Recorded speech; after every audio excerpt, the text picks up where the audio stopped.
بسم اللہ الرحمن الرحیم. Welcome to my channel employees and pensioners news updates. I hope کہ آپ سب ٹھیک ٹھاک ہوں گے.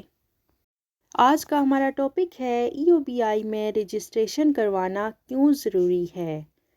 ٹاپک کی جانب بڑھنے سے پہلے آپ سب سے گزارش ہے، اگر آپ چینل پر نئے ہیں تو چینل کو سبسکرائب کر لیں تاکہ پینشن سے متعلق اور سرکاری ملازمین سے متعلق آنے والی ہر نیوز اپڈیٹ سے آپ کو باخبر رکھا جا سکے.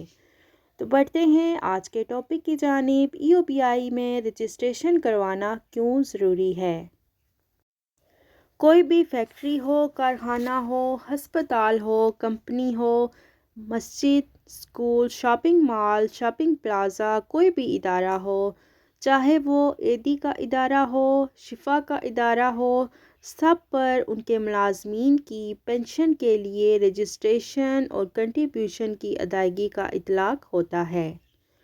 اور اب یہ دوسری بات ہے کہ ایدی والوں نے تو بہت مہربانی کی اپنے ملازمین پر اور اپنے قانونی فرض کو نبھا دیا. فیصل ایدی صاحب ہیں، وہ آگے بڑھے اور اپنے ملازمین کو ای او بی آئی میں رجسٹر کروا لیا. اور جو رمضان شفا صاحب ہیں، ان کو بھی چاہیے کہ وہ اپنے ملازمین کو ای او بی آئی کے ادارے میں باقاعدہ طور پر رجسٹر کروائیں. اسی طرح وہ لوگ جو کہ فیکٹریاں چلاتے ہیں، کارخانے چلاتے ہیں اور ان میں کام کرنے والے تمام ملازمین کو ای او بی آئی میں رجسٹریشن جو ہے اس کو یقینی ان کا فرض ہے. ایک ایسا ضلع جہاں پر 300 کے لگ بھگ بٹھا جات ہیں، وہاں پر ایک بچہ بھی، ایک بندہ یا ایک عورت کوئی بھی ای او بی آئی میں رجسٹرڈ نہیں ہے. جنوبی پنجاب میں بٹے پھیلے ہوئے ہیں.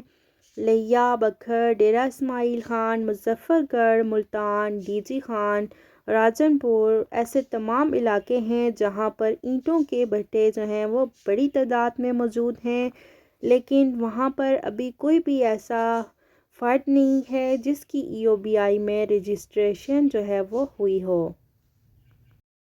ہر وہ نجی و صنعتی شعبہ، صنعت و کاروباری، تجارتی مرکز، دیگر ادارے، ہر قسم کے ملازمین کے مستقبل میں پنشن کے لیے رجسٹریشن جو ہے وہ ضروری ہے.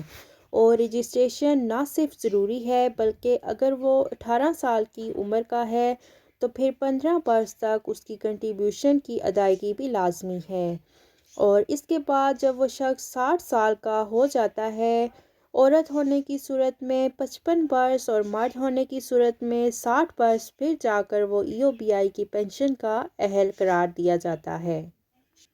اگرچہ age group E O B آئی تسلیم نہیں کرتا، لیکن اسلام آباد ہائی کورٹ نے وہ معاملہ بھی حل کر دیا ہے. اگر ان کو مان لیا جائے اور ای او بی آئی اس پر اپنا سرکولر جاری کر دے تو بہت سارے لوگوں کا بھلا ہو سکتا ہے. بہت سارے لوگوں کی بھلائی ہو جائے گی اس میں، اور خاص طور پر وہ لوگ جن کی عمریں اب 18 برس سے زیادہ ہو چکی ہیں.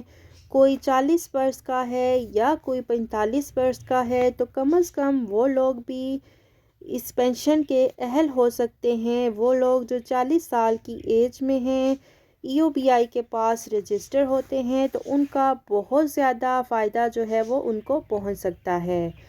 تو ای او بی آئی کو چاہیے کہ وہ سپریم کورٹ آف پاکستان کے اس فیصلے کو تسلیم کرے. اسلام آباد ہائی کورٹ کے فیصلے کو تسلیم کرتے ہوئے اس پر عمل درآمد کرے اور یہ جو 15 سال والی شرط ہے اس کو ختم کرے. اور age group section 22 E O B I act 1976 کے تحت دیے گئے ایکٹ کے تحت کنٹریبیوشن کی وصولی کو یقینی بنائے. تو یہ تھی ای او بی آئی میں رجسٹریشن کے حوالے سے تازہ ترین نیوز اپڈیٹ جو کہ آپ کے ساتھ شیئر کی گئی ہے. امید کرتی ہوں ویڈیو آپ کو پسند آئی ہوگی. ویڈیو کو لائک کریں، زیادہ سے زیادہ شیئر کریں. اگر آپ چینل پر نئے ہیں تو چینل کو سبسکرائب کر لیں تاکہ پینشن سے متعلق آنے والی ہر نیوز اپڈیٹ سے آپ کو باخبر رکھا جا سکے. ملتے ہیں نیکسٹ ویڈیو میں، تب تک کے لیے ٹیک کیئر. اللہ حافظ. اللہ نگہبان.